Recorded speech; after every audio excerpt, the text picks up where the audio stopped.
Nunca pensé que los abrazos de una fiesta sorpresa pudieran esconder el veneno más frío de la traición.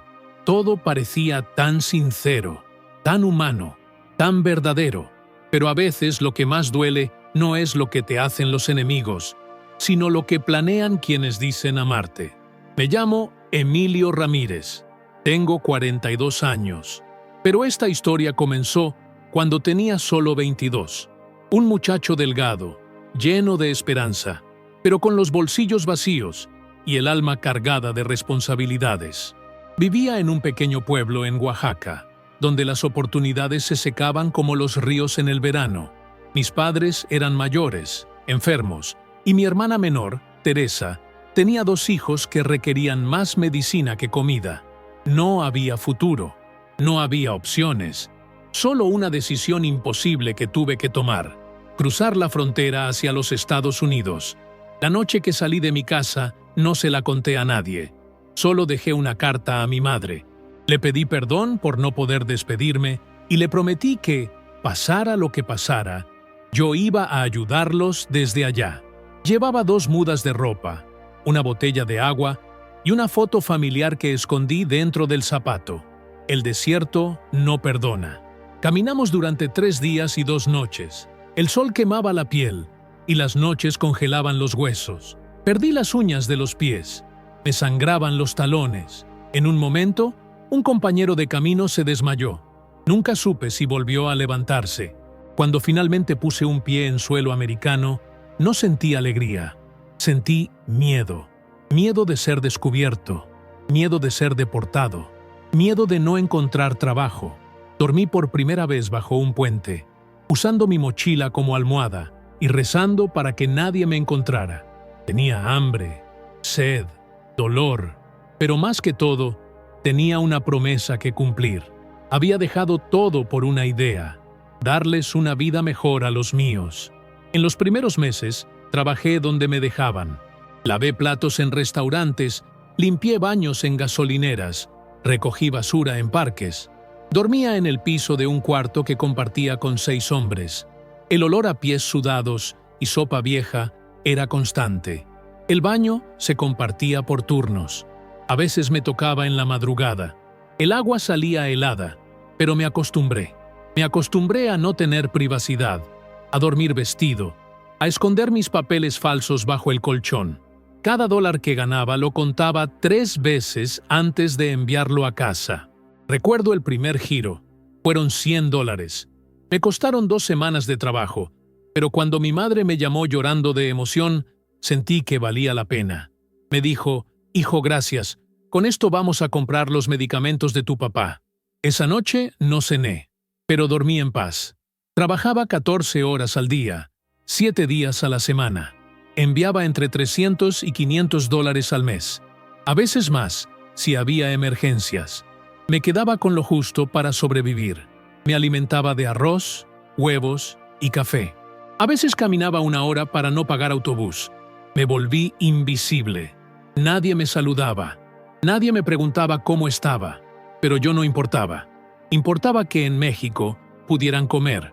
Con el tiempo, los sacrificios se volvieron rutina. Aprendí a fingir que no dolía. Me acostumbré a la soledad, a ver a las familias abrazarse en los parques mientras yo comía solo un sándwich sentado en un banco. Aprendí a sonreír por teléfono cuando me decían que me extrañaban, aunque sabía que en cuanto colgara, me pedirían más dinero. Pasaron los años.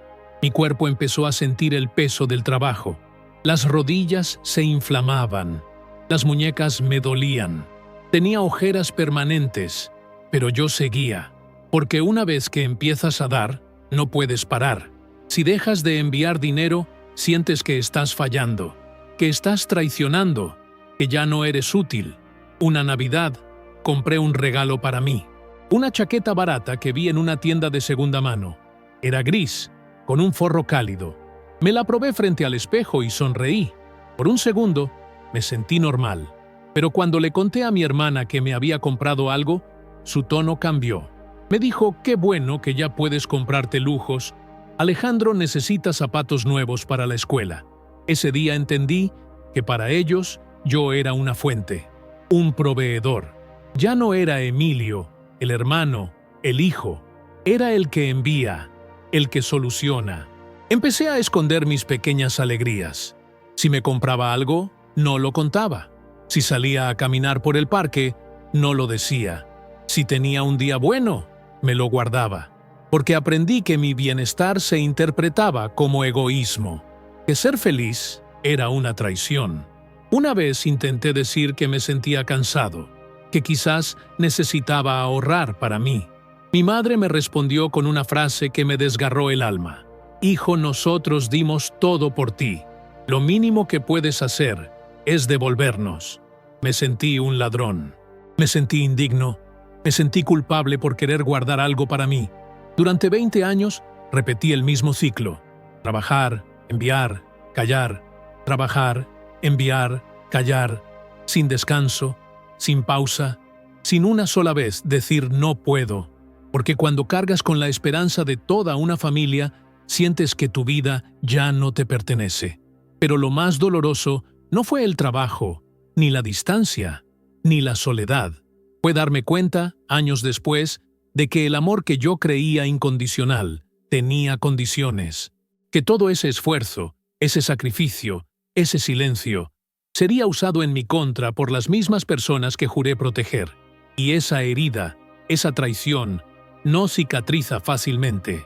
Si este momento te tocó el corazón, no olvides dejar tu like y suscribirte. Tu apoyo mantiene vivas estas historias. Con el tiempo, conseguí un trabajo estable en un restaurante italiano en las afueras de Houston. No era el tipo de lugar donde uno pensaría que encontraría refugio siendo inmigrante indocumentado. Pero para mí, ese restaurante se convirtió en algo más que un empleo. Fue un respiro, una especie de hogar con olor a albahaca, cebolla frita y pan recién horneado. El dueño, Marco, un italiano de unos 60 años, tenía una mirada que no juzgaba. Desde el primer día me trató con respeto. Me dio una oportunidad. Y eso, en un mundo donde la mayoría solo ve papeles y números, significaba todo. Empecé lavando platos. 8 horas de pie, con las manos en agua hirviendo, en un rincón mal ventilado, donde el vapor nublaba hasta los pensamientos.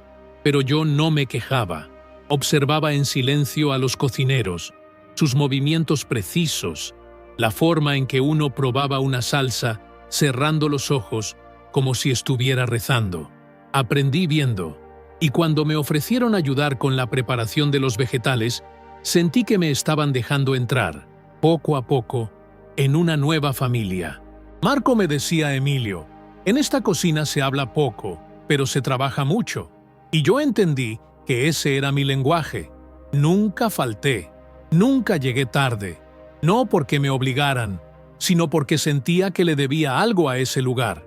Un día, el chef principal se enfermó y Marco me pidió que hiciera las pastas.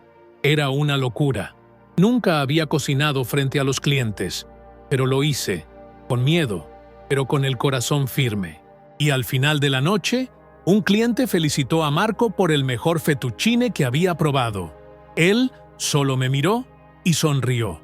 Esa noche, por primera vez en años, sentí orgullo por mí mismo. Con el nuevo rol vinieron más responsabilidades y un pequeño aumento de sueldo. No era mucho, pero me alcanzó para alquilar mi primer apartamento solo. Un estudio pequeño, con paredes delgadas y una estufa que tardaba horas en calentar. Pero era mío. Mío. Compré un colchón usado, un par de sillas de plástico y una cafetera que hacía más ruido que café. Pegué en la pared una foto de mis padres, justo encima de una repisa donde ponía una veladora cada noche. Una costumbre que heredé de mi madre. Encender esa llama me hacía sentir acompañado, incluso cuando no lo estaba. Recuerdo la primera noche en ese apartamento. Me senté en el suelo, comí una sopa instantánea y lloré. No de tristeza, sino de alivio. Por fin tenía un rincón donde nadie me pedía nada, donde podía cerrar la puerta y quedarme en silencio, donde podía sentir que, aunque fuera por un momento, el mundo no se caía encima de mí. Un domingo tomé fotos del apartamento y se las envié a mi familia. Pensé que estarían felices. que verían lo mucho que había logrado. Pero la respuesta fue un mensaje de voz de mi hermana Teresa. No decía qué bonito ni felicidades. Solo decía qué bueno que estás ganando bien, porque Alejandro necesita pagar la matrícula de la universidad.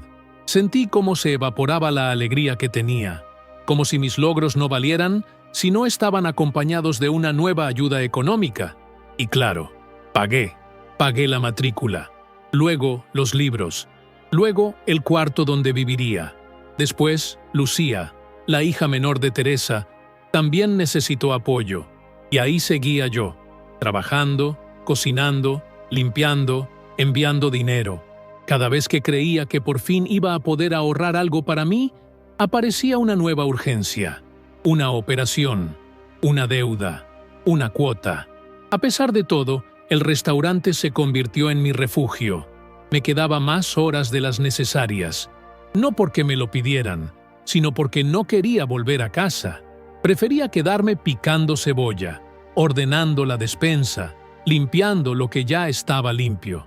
Allí nadie me juzgaba, nadie me pedía, nadie me hacía sentir que debía más de lo que ya daba. Marco se convirtió en más que un jefe. Era como un padre. Un día me vio cabizbajo y me sirvió un espresso fuerte. Me dijo Emilio, la gente cree que emigrar es cruzar un desierto, pero la verdadera frontera está aquí. Y se tocó el pecho. Entendí exactamente a lo que se refería, porque yo había cruzado esa frontera muchas veces. Cada vez que renunciaba a un sueño propio, cada vez que me tragaba las lágrimas, cada vez que sonreía en las llamadas, aunque estuviera roto por dentro. A veces me imaginaba qué hubiera sido de mí si me hubiera quedado en México. Quizá seguiría trabajando en el campo, quizá estaría muerto. Pero otras veces me preguntaba qué sentido tenía tanto sacrificio si yo nunca podía disfrutar nada, si cada centavo que ganaba era para otros, si cada logro que conseguía solo servía para justificar una nueva petición. Me sentía invisible. En el trabajo, respetado. Pero fuera de ahí, era solo una sombra, una billetera con piernas, un silencio útil. Y sin embargo, seguía adelante, porque había algo en mí que se negaba a rendirse. Una parte que creía que algún día todo ese esfuerzo tendría sentido, que tal vez, con el tiempo, mis sacrificios serían valorados, que mi entrega, mi lealtad, mi constancia, algún día me salvarían. Pero lo que no sabía, lo que no imaginaba, era que las mismas manos que había sostenido desde la distancia serían las que intentarían empujarme al vacío, y que ese pequeño mundo de rutina y refugio, donde creía estar seguro, estaba a punto de volverse una trampa. A pesar de que mi vida parecía estar en orden, había una grieta silenciosa que crecía dentro de mí. Era como una grieta invisible en una pared recién pintada. Nadie la ve, pero tú sabes que está ahí, y que en cualquier momento todo puede derrumbarse. Esa grieta era la distancia emocional con mi familia. La distancia no solo física, sino afectiva. Ya no hablábamos como antes. Ya no había preguntas como ¿cómo estás, Emilio?, sino ¿cuándo vas a mandar el dinero? Se volvió una transacción disfrazada de cariño. Recuerdo una llamada en particular. Era el cumpleaños de mi madre. Le había enviado un dinero extra para que pudiera celebrar, comprar un pastel, invitar a los vecinos. Llamé emocionado, esperando escuchar su voz contenta. Pero cuando atendió, solo me dijo con un tono seco, «Gracias por el dinero, hijo». Pero esta vez no alcanzó para todo. Y luego pasó el teléfono a Teresa. Fue como un balde de agua fría. Yo ahí, con el teléfono pegado a la oreja, deseando un feliz cumpleaños. Y del otro lado, solo silencio e insatisfacción. Ese día me sentí más solo que nunca. Me senté en la cocina del restaurante, entre cajas de tomate y bolsas de harina, y dejé que las lágrimas salieran. No porque me faltara amor, sino porque me sobraba dolor. Era como si ya no supieran quién era yo, como si Emilio se hubiera borrado, y solo quedara el número de cuenta al que debían pedir. Con los años, empecé a darme cuenta de que algo había cambiado. Yo seguía enviando dinero, ayudando con todo lo que podía, pero la calidez en las llamadas se había extinguido. Ya no había bromas, ni recuerdos, ni interés genuino, solo necesidades, deudas, urgencias. Era como si yo fuera una empresa familiar y no un ser humano. Y sin embargo, seguía, porque si dejaba de ayudar, me sentía culpable, como si fuera egoísta por pensar en mí, como si estuviera abandonando a los míos, incluso cuando sabía, en el fondo, que lo que hacían ya no era justo. A veces me preguntaba si me amaban, o si solo amaban lo que les daba, pero no me atrevía a hacer esa pregunta en voz alta, porque temía la respuesta. En el restaurante, la vida seguía. Marco cada vez confiaba más en mí. Me dejaba abrir el local por las mañanas, revisar los pedidos, incluso coordinar a los nuevos empleados. Había jóvenes que llegaban sin saber ni pelar una papa, y yo les enseñaba con paciencia. Me gustaba hacerlo, porque yo también había sido nuevo, también había tenido miedo, y alguien me tendió la mano. Un día, Marco me dijo: Emilio, ¿estás listo para ser jefe de cocina? Y aunque me temblaban las piernas, acepté, porque en ese lugar me sentía valorado, porque ahí no necesitaba justificar quién era, solo trabajar, ser honesto y dar lo mejor de mí. Recuerdo el primer día que usé el uniforme blanco completo. Me miré al espejo del baño y no me reconocí, no porque no fuera yo, sino porque por fin veía a alguien que parecía tener dignidad, alguien que había sobrevivido a todo. Con el aumento de sueldo, empecé a pensar en algo que llevaba años postergando. Mi sueño, abrir un pequeño restaurante propio. Tenía una libreta donde escribía ideas, platos, nombres posibles, colores para las paredes. Imaginaba un lugar con música suave, con fotos de Oaxaca en las paredes, con aroma a mole y tortillas recién hechas. Un lugar donde yo pudiera cocinar con el alma y contar mi historia con cada plato. Pero cada vez que lograba ahorrar un poco, llegaba una nueva emergencia desde México, que el techo se estaba cayendo, que uno de los niños se había enfermado, que había que pagar un abogado por un problema de tierras.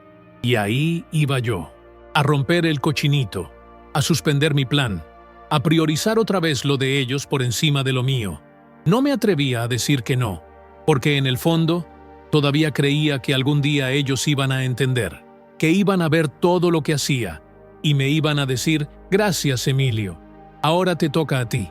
Pero ese día nunca llegó. En cambio, comenzaron los comentarios velados, que si ahora que ganaba más, me olvidaba de la familia, que si ya tenía una vida allá, no me importaban ellos, que si me hacía el importante. Una noche, después de una jornada larga, recibí un mensaje que me heló la sangre. Era de un primo lejano. Decía: Emilio, escucha lo que están diciendo de ti. Y me envió un audio. En él, mi hermana Teresa hablaba con otra tía. Decía que yo estaba escondiendo dinero, que seguramente tenía una mujer aquí y que por eso ya no mandaba tanto, que me había vuelto frío, que ya no era el Emilio de antes. Sentí que se me caía el mundo, porque yo jamás les había fallado, jamás les mentí, jamás me guardé nada para mí. Esa noche no pude dormir. Caminé por la ciudad como un fantasma. Las luces de los carros me parecían cuchillas. Pensaba en todo lo que había renunciado, en todo lo que había entregado, en cada noche en que preferí trabajar en lugar de vivir. Y aún así, no era suficiente. Nunca fue suficiente. Pero no dije nada. Seguí como si nada. Porque uno aprende a tragarse el dolor cuando sabe que decir la verdad solo va a romper más las cosas. Porque uno guarda silencio para no desilusionar, para no herir, para no perder lo poco que aún queda. Hasta que un día, ese silencio se volvió tan pesado que dejó de caber en el pecho. ¿Te identificas con lo que estás escuchando? Deja tu comentario y comparte tu voz. Suscríbete para no perder las próximas historias. El silencio se convirtió en mi idioma. Me acostumbré tanto a callar, a soportar, a fingir, que ya ni siquiera sabía cómo sonar mi propia voz cuando intentaba decir basta. El dolor no me explotó de golpe, fue goteando, poco a poco, como una fuga invisible que inunda todo cuando menos lo esperas. Y entonces pasó algo inesperado. Era jueves. Llevaba semanas trabajando sin parar, cubriendo turnos dobles porque uno de los cocineros se había fracturado el brazo. Marco estaba de viaje visitando a su hijo en Nueva York, así que todo el peso del restaurante caía sobre mí. Yo no me quejaba, lo hacía con gusto, porque aunque fuera agotador, me sentía útil. Sentía que ahí al menos me veían. Ese día, cerca de las 4 de la tarde, Marco regresó sin aviso previo. Entró por la puerta de atrás y me encontró solo, terminando de preparar la mise en place para la noche. Traía una sonrisa extraña en el rostro, una mezcla de orgullo, cansancio y algo más que en ese momento no supe leer. Se acercó, me abrazó fuerte y me dijo: «Emilio, hoy vamos a cerrar temprano». Me confundí. Le pregunté por qué. Me respondió: «Solo confía en mí». Pensé que quizá quería celebrar algo. Tal vez su cumpleaños, tal vez el aniversario del restaurante. No imaginaba lo que realmente estaba pasando. A las 6 en punto, las luces se apagaron por un segundo. Cuando se encendieron, toda la plantilla del restaurante, algunos vecinos y hasta el panadero de la otra cuadra estaban en el salón principal, gritando sorpresa. Habían decorado con guirnaldas, flores, luces cálidas.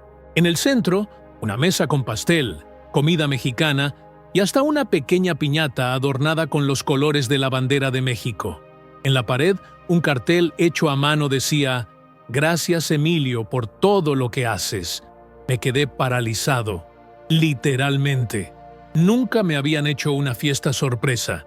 Nunca nadie se había tomado el tiempo de agradecerme públicamente. Me sentí querido, me sentí visible. Algunos compañeros se acercaron y me abrazaron.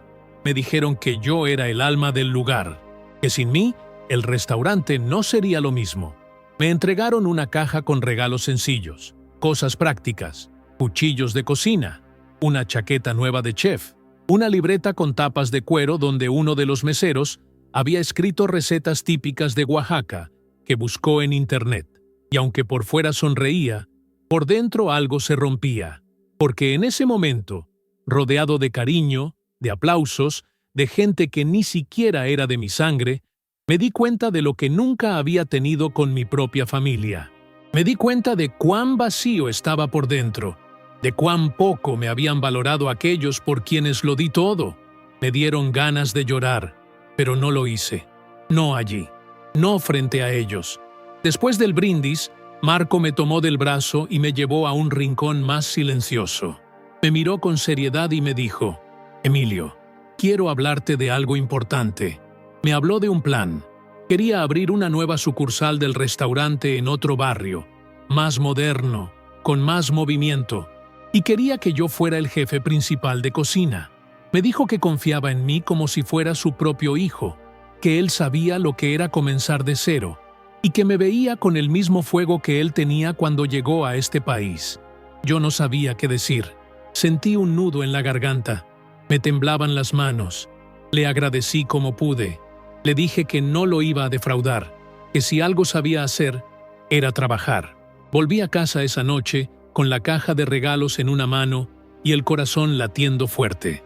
Pensé que por fin algo bueno me estaba pasando, que tal vez la vida me estaba recompensando por tanto sacrificio. Me senté en la cama, abrí la libreta de recetas y empecé a leer en voz alta una por una. Mole negro, tlayudas, tamales oaxaqueños. Me imaginé cocinándolos en esa nueva sucursal. Me imaginé poniendo en la carta un plato llamado Como mi madre. Un arroz con pollo que ella solía hacer los domingos cuando todo aún parecía normal. Pero lo que no sabía, lo que ni en mis peores sueños imaginaba, era que mientras yo recibía abrazos y regalos, alguien ya había llamado a inmigración, que entre esas manos que aplaudían, una ya había marcado los números que pondrían en peligro todo lo que construí. Y no fue un extraño, no fue un vecino, no fue un jefe, fue alguien de mi propia sangre.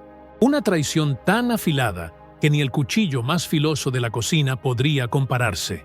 No hubo trueno, no hubo tormenta, no hubo gritos, solo un silencio helado, tan cortante como un cuchillo al filo de la madrugada. El lunes siguiente a la fiesta, todo parecía normal. Yo llegué al restaurante temprano, como siempre. Saludé a los proveedores, encendí las luces de la cocina, revisé los pedidos del día, pero algo en el ambiente era diferente. Un aire espeso, un murmullo invisible que se deslizaba por las paredes. Algo se estaba gestando, aunque yo aún no lo sabía. Alrededor de las 10 de la mañana, mientras estaba preparando la salsa para el almuerzo, sonó mi teléfono. Era un número desconocido. Dudé en contestar, pero lo hice. Del otro lado, una voz seca, con acento americano, me dijo mi nombre completo. Preguntó si era yo. Confirmé, y entonces, sin rodeos, soltó las palabras que congelaron mi cuerpo. Señor Ramírez, soy del Servicio de Inmigración y Control de Aduanas. Tenemos información sobre su estatus migratorio y necesitamos hablar con usted lo antes posible. Sentí que el aire se fue, que la sangre se me escapó del rostro, que las manos me pesaban como piedras. Balbuceé algo, no recuerdo qué. El hombre dijo que me presentara voluntariamente en su oficina para esclarecer mi situación. Me dio una dirección. Me dijo que si no me presentaba, procederían con una orden de detención. Colgué el teléfono con los dedos entumecidos. Me quedé mirando la olla hirviendo frente a mí sin verla realmente. El vapor me empañaba los ojos, pero no era por el calor, era por el miedo. Un miedo primitivo, profundo, animal.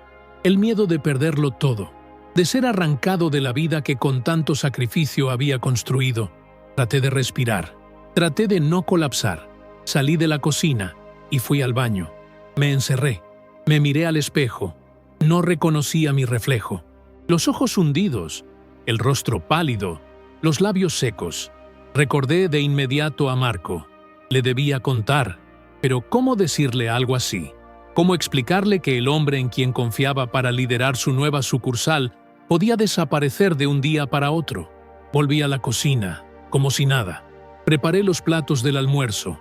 Atendí a los clientes. Sonreí, fingí. Por dentro, todo en mí temblaba, pero no podía permitir que nadie lo notara. Esa noche, al cerrar, me armé de valor y hablé con Marco. Le conté la llamada, las palabras, el tono.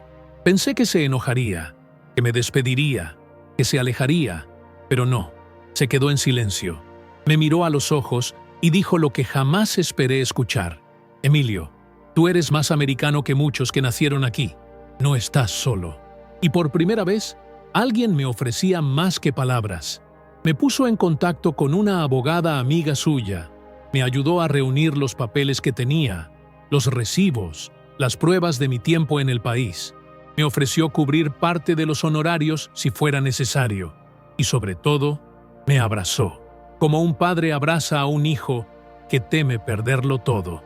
Salí del restaurante esa noche, sintiéndome un poco más acompañado, pero el miedo no se fue, porque sabía que si alguien había hecho esa denuncia, era porque me conocía, porque tenía mi información personal, y eso solo podía significar una cosa: alguien de mi entorno. Alguien que alguna vez me escuchó hablar de mi estatus. Alguien que, con pleno conocimiento, decidió lanzarme al vacío. Pasé la noche en vela, revisando conversaciones, recordando llamadas, hurgando en mi propia historia, hasta que di con una frase, dicha semanas atrás por mi hermana Teresa. Estábamos hablando por teléfono y le mencioné, sin pensarlo, que estaba intentando regularizar mi situación con ayuda de un conocido, que tal vez, con suerte, en 1 año o 2 podría aplicar a una visa de trabajo. Y ella solo dijo, «¡Qué bueno! Ojalá te salga». Pero ahora, esa frase sonaba distinta, sonaba vacía, sonaba calculada. Empecé a conectar los puntos. Mi primo, el mismo que me mandó el audio de la conversación en la que hablaban mal de mí, me había dicho una vez: «Emilio, ten cuidado, allá confías demasiado. La familia a veces no es lo que parece». Y ahora entendía que tal vez, mientras yo seguía enviando dinero, mientras cumplía, era útil. Pero en el momento en que empecé a decir no puedo, en que reduje los envíos para intentar ahorrar algo para mí, me convertí en una amenaza, en un traidor a sus ojos. Quizá alguien pensó que si me deportaban, podrían acceder a mis cosas, a mis ahorros, a lo que con tanto esfuerzo estaba construyendo.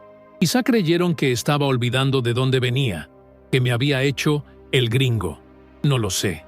Pero lo cierto es que alguien, con nombre y apellido, marcó ese número, dio mi dirección, dio mi lugar de trabajo. Y eso no se lo deseo a nadie. La traición de un extraño duele, pero la de la sangre te desgarra. Nunca imaginé que tendría que huir como un criminal después de haberlo dado todo. El miedo no te golpea de frente. Se arrastra lentamente por la espalda, te respira en la nuca, te susurra que ya no tienes salida. Cuando terminé de hablar con Marco y la abogada, sentí que la única opción era desaparecer. No porque fuera culpable, sino porque en este país, cuando eres indocumentado, la verdad no siempre te salva. A veces te condena más rápido. Esa misma noche, sin hacer ruido, empaqué lo poco que tenía. La chaqueta blanca de chef que tanto me costó conseguir, la foto de mis padres ya descolorida, la libreta de recetas que me regalaron en la fiesta. No me llevé ropa de más, ni recuerdos inútiles, solo lo esencial. Cerré la puerta del apartamento con manos temblorosas. No era solo una puerta, era mi vida, y la estaba dejando atrás, otra vez. Me fui caminando hasta una parada de autobús. No usé mi celular por miedo a ser rastreado. Me cubrí con una gorra y mantuve la cabeza baja. Cada vez que veía una patrulla o un policía, el corazón me golpeaba el pecho como si quisiera escapar primero que yo. Llegué a una estación de buses interurbanos y compré un boleto en efectivo hacia un pueblo pequeño del que había oído hablar una vez, donde supuestamente vivía un amigo de Marco. No sabía si iban a encontrarlo, no sabía nada, pero no podía quedarme. En el autobús, me senté al fondo, junto a la ventana. Las luces de la ciudad se alejaban como si fueran parte de otra película, una que ya no me pertenecía. Cerré los ojos, pero no pude dormir. Solo pensaba en todo lo que estaba perdiendo, en cómo el mundo podía darte una fiesta y al día siguiente arrancarte el alma de cuajo. Me dolía la espalda, me dolían los pies, pero lo que más dolía era la traición. Saber que alguien, tal vez alguien con quien compartí mesa en mi infancia, había puesto en marcha esa máquina implacable que ahora me obligaba a correr. Llegué al pueblo de madrugada. Estaba oscuro, húmedo, con olor a tierra mojada. No conocía a nadie, no tenía dirección, solo un nombre. Toqué varias puertas. Recibí miradas de desconfianza, otras de lástima, hasta que una señora mayor, con voz amable, me dijo que sí, que conocía a ese hombre, que vivía cerca del río. Me dio direcciones vagas, pero bastaron. Caminé con la mochila colgando del hombro como un niño perdido. Cuando por fin lo encontré, el hombre no preguntó mucho. Solo me miró con ojos cansados y dijo: «Te pareces a uno que trabajaba con Marco hace años». Le expliqué mi situación. Me dejó quedarme en una habitación que usaba como bodega. Había cajas, herramientas oxidadas, un colchón en el suelo y una manta fina. No era cómodo, pero era un techo.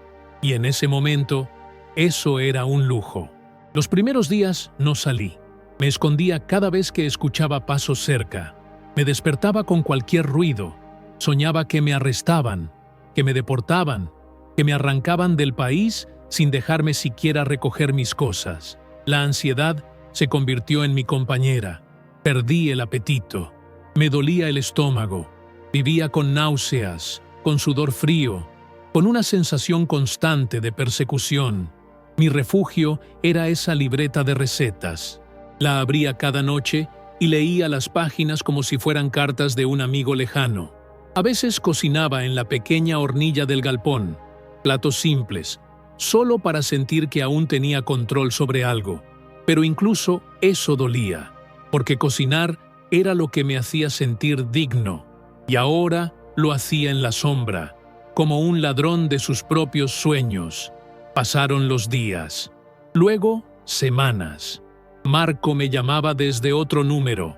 Me decía que no había señales de agentes buscando activamente, pero que la denuncia era real, que alguien había entregado detalles muy precisos, mi nombre completo, mi dirección exacta, mis horarios, todo. Era claro que no fue una denuncia al azar, fue planeada, calculada, y eso era lo que más me descomponía. No había sido el sistema, no había sido el gobierno, había sido alguien que conocía mis rutinas, mis silencios, mis esfuerzos. Mientras me escondía, empecé a recordar cosas, pequeños momentos que al principio no parecían nada, comentarios extraños de mi hermana, preguntas insistentes sobre cuánto ganaba, sobre si el restaurante me daba seguro. Una vez, incluso me dijo, deberías mandar tus papeles para que revisemos si están bien. Me pareció raro, pero lo pasé por alto. Ahora entendía. Estaba recopilando información, y no era por curiosidad. No sabía con certeza si había sido ella, pero en mi interior lo sentía, lo sabía. Y ese saber era como una astilla clavada bajo la uña. Cada vez que pensaba en todo lo que había hecho por ellos, en los años de envío de dinero, de privarme de todo, de cargar sus problemas sin quejarme, me hervía la sangre. ¿Cómo podían devolverme así? Intenté escribirle. Mandé un mensaje simple. Teresa, ¿sabes algo de lo que está pasando conmigo? Ella leyó el mensaje y no respondió. Esa fue la confirmación más brutal que pude recibir. El silencio, el vacío, la indiferencia. Estaba solo, completamente solo. Un solo clic puede hacer la diferencia. Dale like, comenta tu experiencia y suscríbete para seguir escuchando testimonios reales como este. Los días comenzaron a mezclarse entre sí. Amanecía sin saber qué día era. Comía cuando el estómago me lo exigía. Y dormía cuando el cansancio me vencía. Perdí la noción del tiempo. Vivía como un animal acorralado, sin certeza de nada, salvo de que debía estar en silencio. Y ese silencio se volvió tan espeso que a veces creía que iba a ahogarme con él. Me dolía el cuerpo, pero más me dolía el alma. Me sentía como si hubiera muerto y nadie se hubiera dado cuenta. La gente seguía con sus vidas, con sus risas, con sus problemas cotidianos, mientras yo me deshacía en una habitación prestada, sobreviviendo a base de arroz, latas de atún y recuerdos que me apuñalaban la memoria. La traición, la llamada, la fiesta, todo se mezclaba en mi cabeza como un rompecabezas imposible de armar. A veces, mientras cocinaba en silencio para no despertar sospechas, pensaba en regresar a México. Pero, ¿a qué? ¿A una familia que me entregó? ¿A una tierra que me expulsó sin opciones? ¿A una vida donde ya no encajaba? Porque lo más cruel de todo era eso. Ya no pertenecía a ningún lado. Aquí era un fugitivo. Allá, un desconocido con acento extraño. Una madrugada, mientras intentaba dormir, escuché un llanto. Era el hijo del hombre que me dio refugio. Tenía fiebre. Lloraba de dolor. La madre trataba de calmarlo, pero se notaba su desesperación. Sin pensarlo, me levanté, tomé una toalla limpia, la humedecí con agua fría y se la llevé. Al principio, la mujer se asustó al verme salir de la oscuridad, pero cuando me vio arrodillarme y colocar la toalla en la frente del niño, me dejó hacer. Me senté junto a la cama del pequeño y le hablé en voz baja. Le conté una historia que mi madre me decía cuando era niño y tenía miedo. Una historia sobre un zorro que se hacía amigo de la luna. El niño me miraba con los ojos rojos, pero dejaba de llorar. Poco a poco, su respiración se calmó. La fiebre bajó. Esa noche, la mujer me preparó una taza de té. Nos sentamos en la cocina y no hablamos mucho. No hizo falta. En su mirada vi algo que no había visto en mucho tiempo: confianza. Y en la mía, algo que casi había olvidado: necesidad de conexión humana. Esa madrugada, por primera vez en semanas, dormí profundamente. No porque el miedo se hubiera ido, sino porque por un instante alguien me había visto como persona, no como amenaza. A los pocos días, el hombre que me daba refugio me ofreció ayudarlo en su taller de carpintería. Era un espacio pequeño, lleno de polvo y olor a madera recién cortada. Me enseñó a lijar, a ensamblar piezas, a usar herramientas que jamás había tocado. No era cocina, pero era crear con las manos. Y eso me devolvía un poco de vida. Los primeros proyectos fueron simples. Una silla, una repisa, una mesa rústica. Me concentraba tanto en el trabajo que por momentos me olvidaba de todo. Me sentía útil otra vez, capaz, entero. Y eso me hizo pensar que tal vez aún había algo para mí en este mundo, que quizás, después de todo, no estaba condenado a vivir huyendo.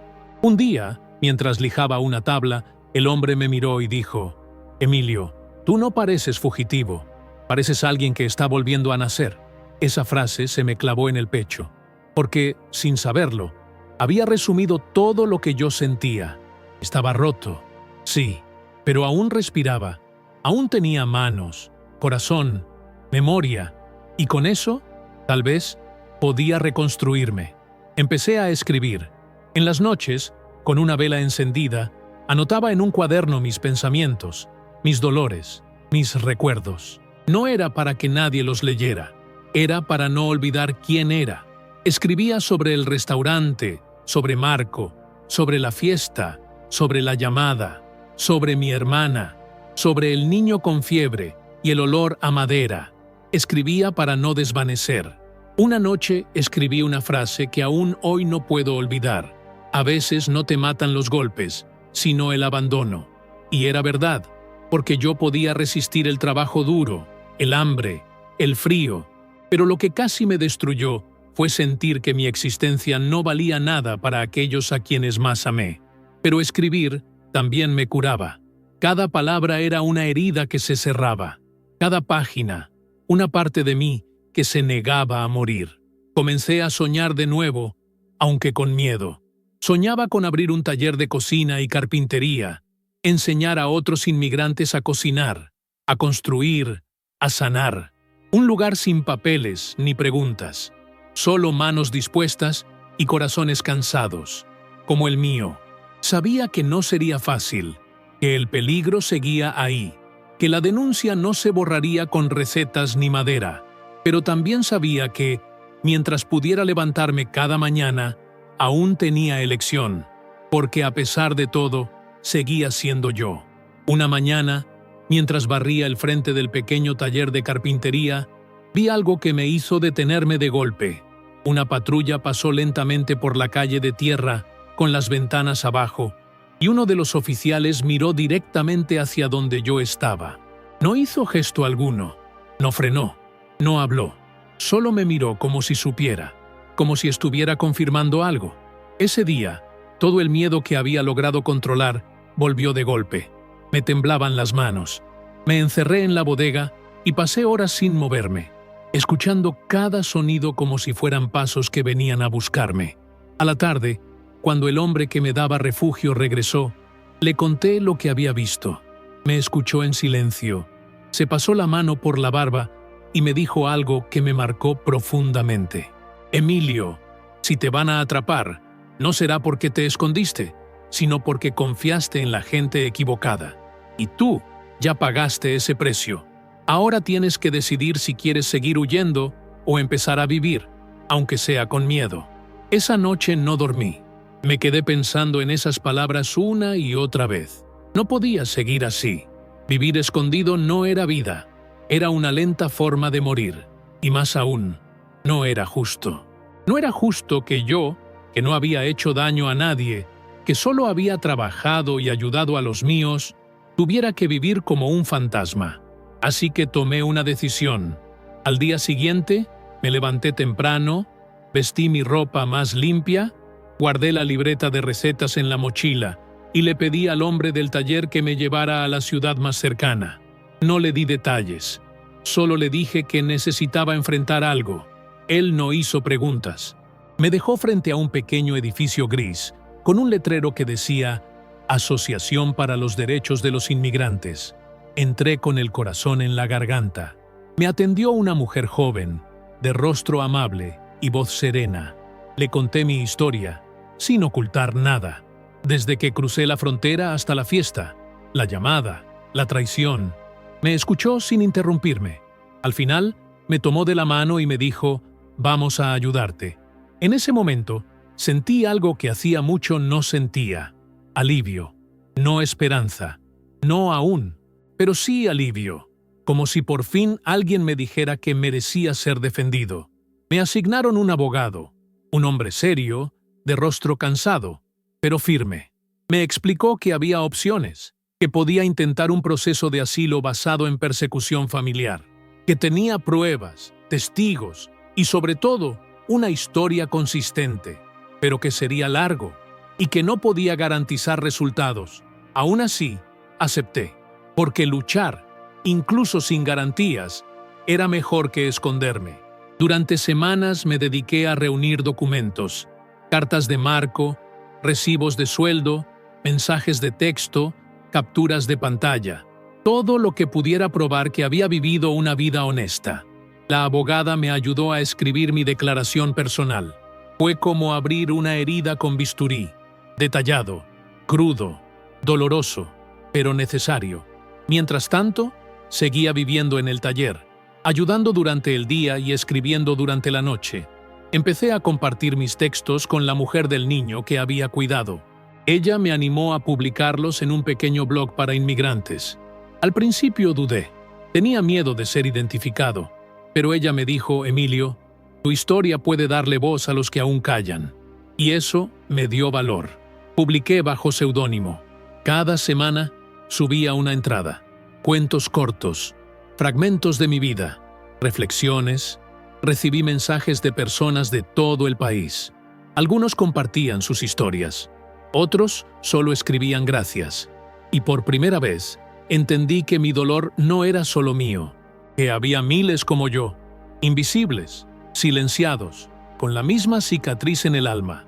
Un día, recibí un correo que me dejó sin aliento. Era de un periodista independiente que había leído mi blog, quería conocerme, contar mi historia. Le respondí con miedo. Le dije que aún estaba en proceso legal, que no podía mostrar mi rostro ni decir mi nombre. Él respetó mi decisión, pero escribió un artículo con el título «El chef invisible, la historia de un inmigrante que cocina para sobrevivir». Y ese texto se volvió viral. Marco me llamó emocionado. Me dijo que había llorado al leerlo, que muchos clientes del restaurante preguntaban por mí, que algunos habían ofrecido ayuda y que, pasara lo que pasara, él no iba a dejarme solo. Ese fue un momento bisagra, porque entendí que aunque me habían querido borrar, yo seguía aquí, que aunque intentaron silenciarme, mi voz había encontrado un camino, y que aunque había perdido tanto, aún tenía algo que nadie podía quitarme: la verdad. Las semanas siguientes se sintieron como un limbo.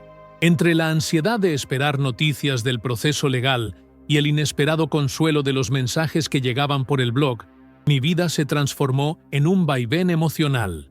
Había días en que me sentía invencible, como si por fin estuviera tomando el control de mi historia, pero había noches en que el miedo regresaba como una sombra familiar, susurrándome que todo podía desmoronarse de un momento a otro. Una madrugada, recibí un mensaje que me dejó paralizado. Era de un número mexicano. Al principio dudé en abrirlo, pero lo hice. Era una nota de voz de mi hermana Teresa. «Emilio, yo no quería que fuera así. Lo que hice fue porque tú ya no eras el mismo. Te alejaste, nos diste la espalda. Solo pensé que con presión volverías, pero se salió de control. Tuve que escuchar ese audio 3 veces para entender lo que realmente estaba oyendo. No había una disculpa, no había arrepentimiento, solo una confesión disfrazada de justificación. Y en esas palabras entendí todo. No fue solo envidia, fue poder. Fue el intento desesperado de retenerme, de hacerme volver a través del miedo, como si yo fuera propiedad de ellos, como si no tuviera derecho a elegir mi propia vida. Me sentí helado, no por la traición, sino por la certeza de que ya no había vuelta atrás, que el lazo se había roto, no por la distancia, sino por la falta de amor verdadero. En ese instante, algo dentro de mí murió. La última parte que aún quería creer que todo era un malentendido, que quizás, en el fondo, aún había algo de familia. Esa misma noche, salí a caminar. Caminé por las calles de ese pueblo polvoriento como si buscara oxígeno, como si el aire pudiera limpiar lo que sentía por dentro. Terminé sentado junto al río, con los pies colgando sobre el agua. Cerré los ojos. Pensé en todo lo que había pasado, en la cocina, en los cuchillos, en los olores que aún recordaba. Pensé en Marco, en el niño con fiebre, en el primer día que crucé la frontera. Y entonces lo supe. No iba a rendirme. Volví al taller con una determinación que ya no se escondía. Hablé con el hombre que me había dado refugio. Le propuse algo arriesgado, pero posible. Quería organizar una pequeña cena para los trabajadores del pueblo, cocinar con lo poco que tenía, usar los ingredientes locales, hacer algo que me devolviera mi identidad, aunque fuera por una noche. Él dudó, pero aceptó. Durante 3 días preparé todo con cuidado. Diseñé un menú simple pero lleno de corazón. Mole hecho con especias que recordaba de mi abuela, arroz con plátano frito, pan dulce casero. Usé una parrilla vieja y unas ollas prestadas. Cada plato era una parte de mi historia. Cada bocado, una manera de decir, aquí estoy. La noche de la cena, llegaron más personas de las que esperábamos. Vecinos, obreros, curiosos. Algunos traían pan, otros bebidas. Todos querían probar la comida del inmigrante chef. Y cuando serví el primer plato, sentí algo que no sentía desde hacía mucho tiempo. Orgullo. Orgullo no por el sabor, sino porque estaba haciendo lo que amaba.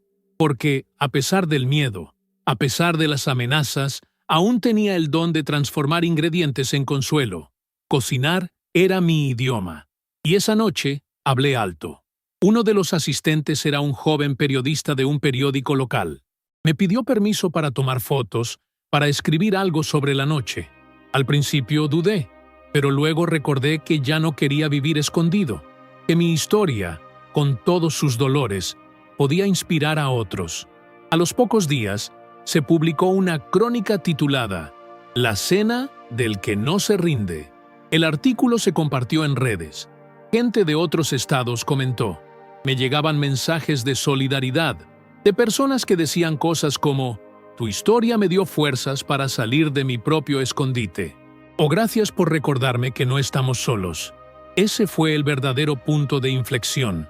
No porque me volví famoso, sino porque entendí que mi dolor, compartido, podía sanar. Que mi voz, aunque temblorosa, podía iluminar otros caminos. Ya no era solo un inmigrante huyendo. Era un sobreviviente contando su verdad. Y eso era poder. Pasaron los meses.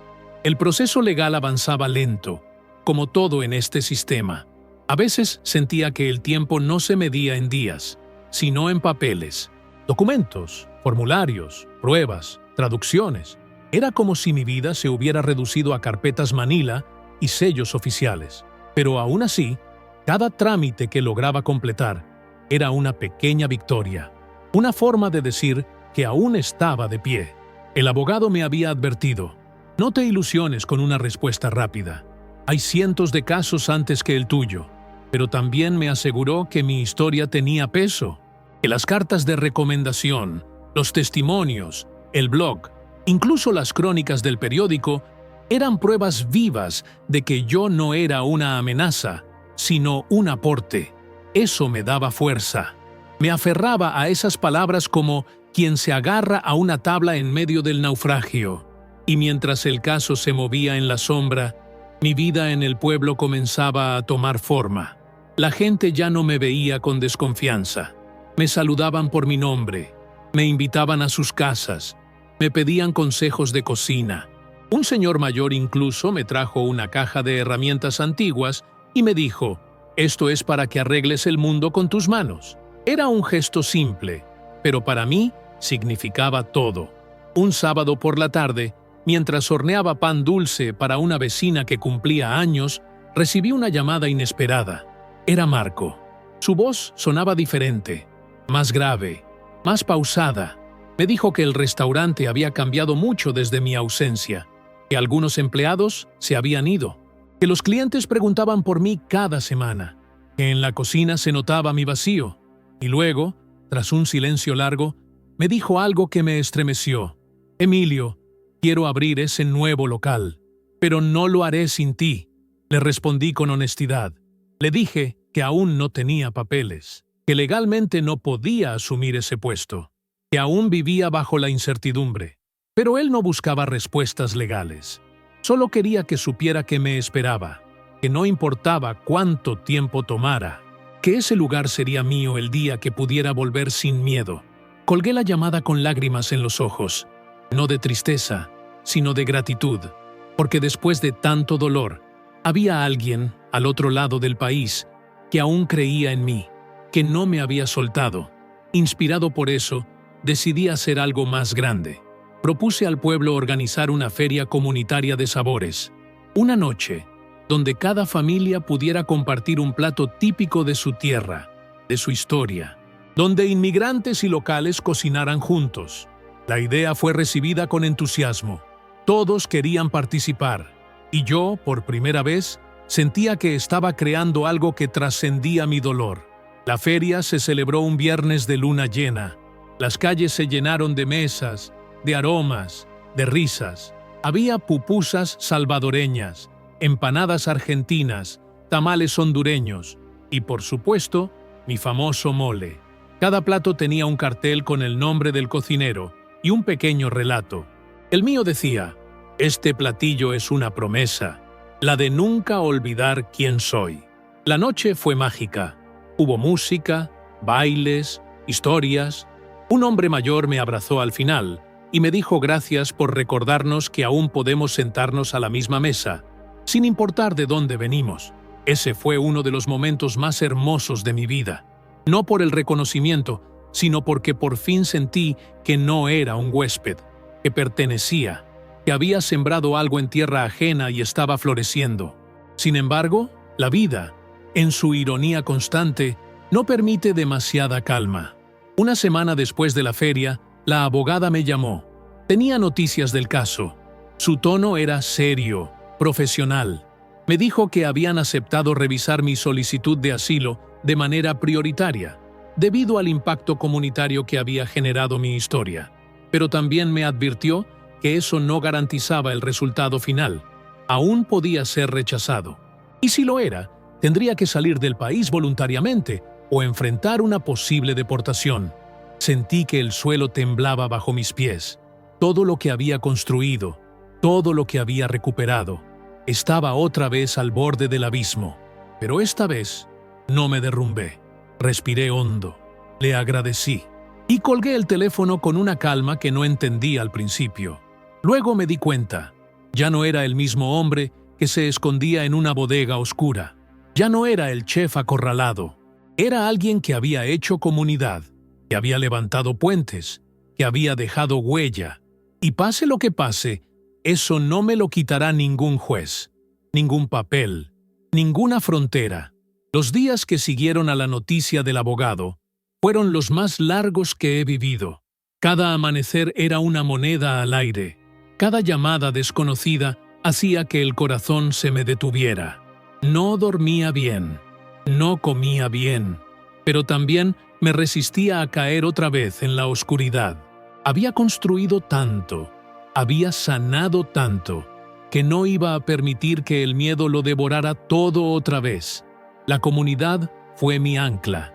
La gente del pueblo me abrazó sin preguntas. Me traían comida, me dejaban notas en la puerta del taller.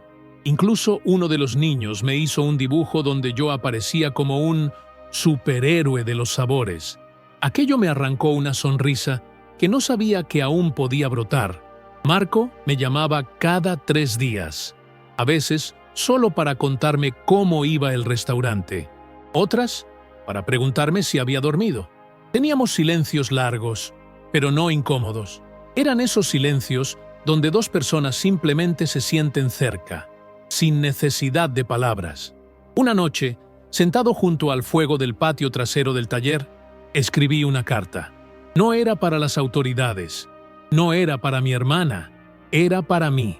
Una carta de despedida, por si las cosas no salían como esperaba. No era trágica, era honesta. Le hablaba al Emilio de hace 5 años, al que cruzó la frontera con una mochila y una receta en la cabeza. Le decía que estaba orgulloso de él, que había caído muchas veces, pero siempre se levantó, que, aunque no lo supiera entonces, su vida iba a valer la pena. Guardé esa carta en mi libreta de recetas, entre 2 páginas manchadas de salsa. Quería que, pase lo que pase, mis palabras quedaran allí, donde empezó todo. Y entonces, una mañana, llegó el sobre.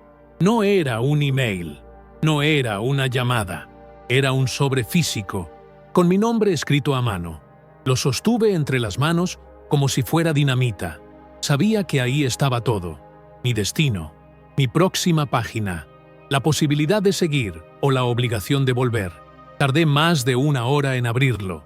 Lo hice con las manos temblorosas, solo, en la cocina del taller.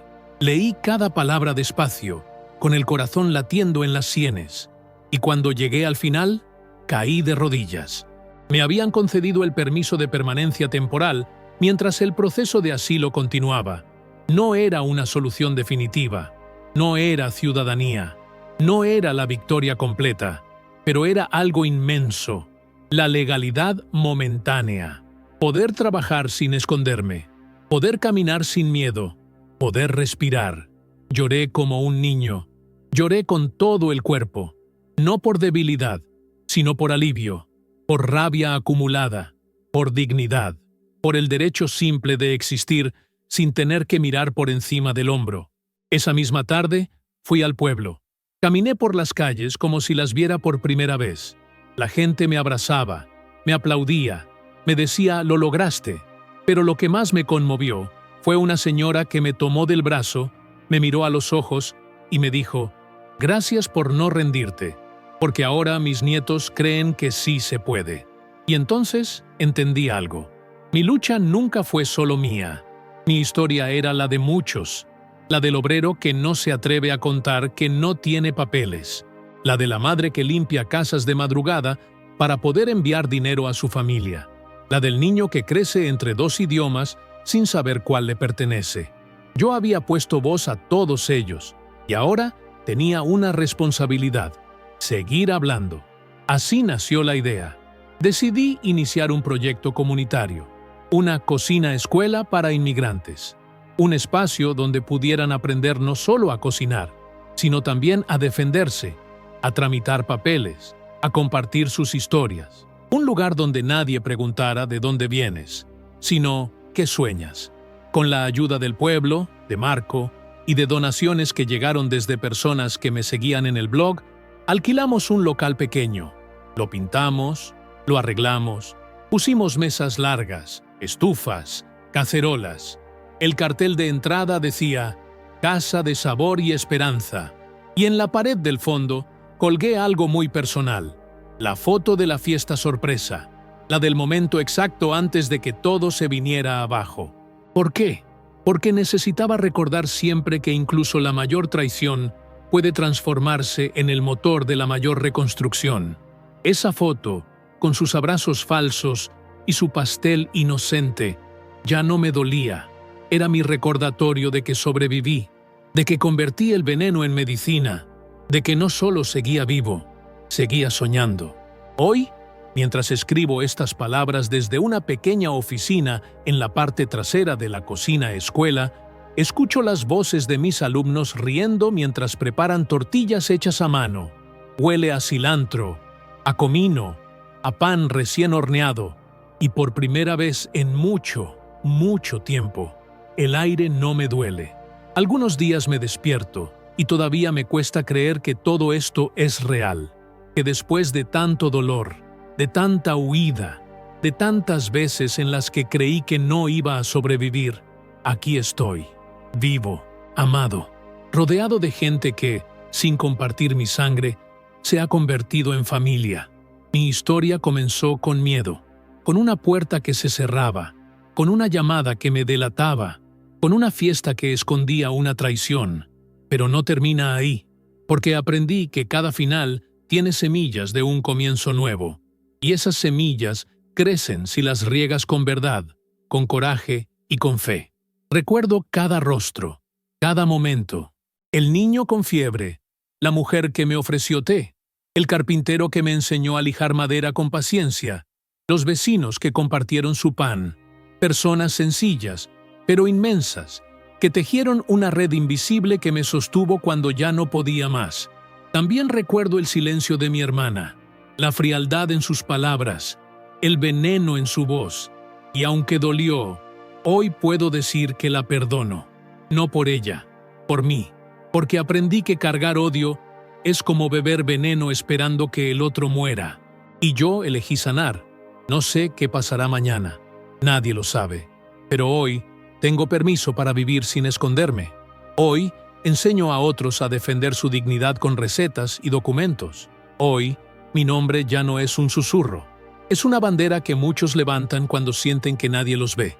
Y si tú, que me escuchas, alguna vez sentiste que el mundo se te caía encima, que no tenías salida, que estabas solo, quiero que sepas esto. No lo estás. Nunca lo estuviste. Hay una red de historias, como la mía, como la tuya, que nos une, que nos sostiene, que nos recuerda que aún en los días más oscuros hay una luz que no se apaga. Gracias por haber llegado hasta aquí, por escucharme, por acompañarme, por dejar que mis palabras entren en tu corazón. Si esta historia tocó algo dentro de ti, si sentiste que no eras el único, entonces ya valió la pena todo. No olvides suscribirte al canal. Aquí, cada historia es una llama que mantiene viva la memoria de quienes luchan en silencio. Tu suscripción no es solo un clic, es un abrazo. Es una promesa de que no vamos a dejar que estas voces se pierdan. Y si puedes, deja en los comentarios: yo también merezco ser visto, porque con esa frase, quizás otra persona que se siente invisible encuentre el valor para seguir adelante. Ahora, en tu pantalla, hay un nuevo video esperándote. Es otra historia, otra alma que quiere hablarte. Hazle ese regalo, escúchala. Tal vez ahí también te encuentres a ti. Gracias de corazón. Hasta la próxima historia.